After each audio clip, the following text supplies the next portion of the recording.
पूरी दुनिया की नज़र रशिया यूक्रेन वार पर है, इजराइल हमास वार और डोनाल्ड ट्रंप की सत्ता वापसी पर है। तब एक ऐसे देश के अंदर ऐसा कुछ बड़ा हो रहा है जिसे शायद दुनिया अभी अनदेखा कर रही है, और वो है देश है अफगानिस्तान। तालिबान जिसने पूरे अफगानिस्तान पर कब्जा जमाया हुआ है, वही अब गृह युद्ध की आग में जल रहा है। लेकिन इस बार दुश्मन बाहर से नहीं, अंदर से ही उभर आया है। तालिबान और हक्कानी नेटवर्क जो कभी साथ मिलकर अमेरिका के खिलाफ लड़े थे, अब एक दूसरे की जान के दुश्मन बन चुके हैं। और ये भारत के लिए किस तरह चिंता का विषय हो सकता है? तालिबान इतनी बड़ी बगावत क्यों कर रहा है? क्या हक्कानी नेटवर्क का सफाया होने वाला है? और क्या इसके पीछे पाकिस्तान की खुफिया एजेंसी ISI का हाथ है? आज के इस वीडियो में हम पूरी साजिश का पर्दाफाश करेंगे। तालिबान और हक्कानी नेटवर्क के बीच की दरार, पाकिस्तान की साजिश और अफगानिस्तान में जो साइलेंट सिविल वार चल रही है, वो पूरे कैसे दक्षिण एशिया को प्रभावित कर सकती है, और खासकर भारत के इंटरेस्ट को। जहां एक और तो दुनिया का ध्यान रशिया यूक्रेन वार, ट्रंप की वापसी और इजराइल की समस्या पर था, लेकिन इसी बीच अफगानिस्तान में एक साइलेंट गृह युद्ध छिड़ गया है और पूरी दुनिया इस पर चुप्पी साधे हुए।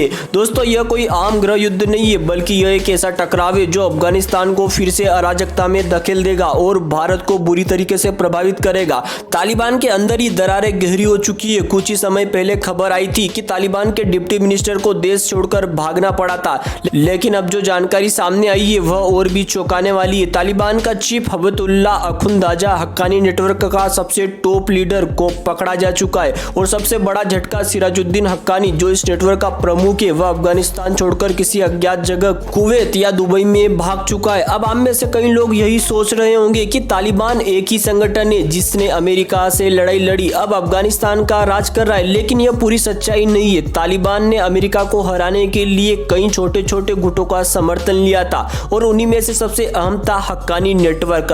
और यही हक्कानी नेटवर्क था जिसने तालिबान की जीत में सबसे बड़ा योगदान दिया था, और इसी कारण से तालिबान के बराबर इसे ताकत भी मिली है अभी हाल ही की सत्ता में। लेकिन अब यही नेटवर्क तालिबान के गले की फांस बन चुका है। रिपोर्ट्स के मुताबिक तालिबान और हक्कानी नेटवर्क के बीच ताकत की जंग छिड़ चुकी है, और इस टकराव के पीछे सबसे बड़ा हाथ है पाकिस्तान की खुफिया एजेंसी ISI का। मैं आपको बता दूं कि हक्कानी नेटवर्क को पाकिस्तान की सेना और ISI का समर्थन प्राप्त है, और यही वजह है कि यह नेटवर्क हमेशा पाकिस्तान के हितों के लिए काम करता आया है। लेकिन तालिबान की सोच कुछ और ही है। उनकी प्राथमिकता अफगानिस्तान है, जबकि हक्कानी नेटवर्क का पहला प्यार पाकिस्तान है। और यही कारण है कि तालिबान अब इस नेटवर्क को खत्म करने में जुट गया है। राजधानी काबुल और अफगानिस्तान के अन्य प्रमुख ठिकानों से हक्कानी नेटवर्क के लोगों को खदेड़ा जा रहा है। और इतना ही नहीं, रिपोर्ट्स के मुताबिक तालिबान ने अपने सबसे खतरनाक लड़ाकों को कंधार यानी काबुल में बुलाकर पूरे काबुल को अपने नियंत्रण में ले लिया है। तालिबान को डर है कि अगर हक्कानी नेटवर्क को समय रहते नहीं हटाया गया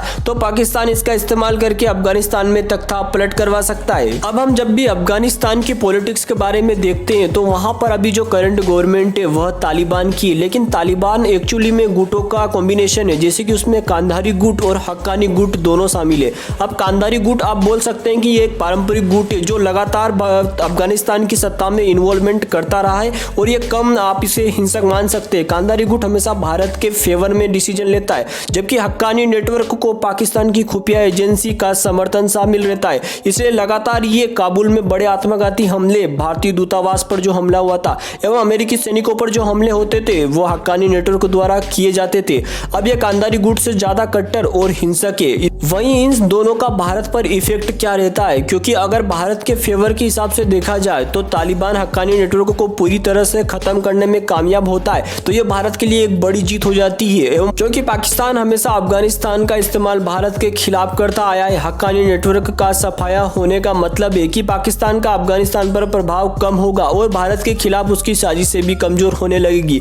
लेकिन दोस्तों, सवाल यह है कि क्या तालिबान सच में हक्कानी नेटवर्क को खत्म कर पाएगा, या फिर यह संघर्ष अफगानिस्तान को एक और गृह युद्ध की ओर धकेल देगा? इसका जवाब आने वाले दिनों में मिलेगा। लेकिन यह कहानी अभी खत्म नहीं होती है, बल्कि यह तो अभी शुरुआत है। आने वाले दिनों में तालिबान और हक्कानी नेटवर्क के बीच की यह लड़ाई और भी तेज हो सकती है, और पाकिस्तान इसमें क्या भूमिका निभाएगा यह देखना बेहद अहम है, और भारत इसका कैसे रिस्पॉन्स देगा यह देखना भी काफी अहम होगा। मिलते हैं किसी नए वीडियो में, तब तक के लिए जय हिंद, जय भारत। वीडियो को लाइक और चैनल को सब्सक्राइब जरूर करें। भारत और तालिबान की दोस्ती से बेचैन क्यों हो जाते हैं चीन और पाकिस्तान? अफगानिस्तान में इन्हें कौन सा डर सता रहा है? एक समय था जब तालिबान का नाम सुनते ही भारत के लिए खतरे की घंटी बजने लगती थी, लेकिन अब तस्वीर बदल रही है। भारत और तालिबान के रिश्तों में एक नया मोड़ आने लगा है। आखिर भारत और तालिबान की दोस्ती के क्या मायने हैं, चीन और पाकिस्तान को इससे क्या दिक्कत हो रही है और क्या अफगानिस्तान में कोई नया खेल होने जा रहा है। ये सवाल जितने गंभीर है इनका जवाब उतना ही चौंकाने वाला है, क्योंकि दोस्तों अफगानिस्तान एक बहुत ही ज्यादा स्ट्रेटेजिक लोकेशन है भारत के पॉइंट ऑफ व्यू से। अफगानिस्तान जो कभी अमेरिका, रूस, चीन और भारत जैसी बड़ी ताकतों के बीच लड़ाई का मैदान था, आज फिर से सुर्खियों में है, क्योंकि 2021 में जब अमेरिका ने तालिबान को छोड़ा तो तालिबान ने सत्ता पर कब्जा कर लिया। पहले भारत तालिबान के खिलाफ था, लेकिन अब भारत उसके साथ बातचीत कर रहा है। यही बात चीन और पाकिस्तान को परेशान कर रही है। और भारत और तालिबान के बढ़ते रिश्ते क्या भारत को कुछ नया प्लान के लिए रिस्पॉन्स देने के लिए विवश करेंगे। वहीं भारत ने पहले तालिबान को मान्यता नहीं दी थी, लेकिन अब भारत सरकार ने तालिबान के बीच बातचीत करना चालू किया है। वहीं भारत ने काबुल में अपना दूतावास भी फिर से खोला है, जिसको लेकर हाल ही में अभी ये हाईलाइट का विषय भी बना था। वहीं अफगानिस्तान को मानवीय सहायता भी भेजी है। भारत वहां के इंफ्रास्ट्रक्चर और व्यापार में निवेश करने की योजना बना रहा है, यानी तालिबान को पाकिस्तान और चीन के भरोसे रहने की जरूरत नहीं है।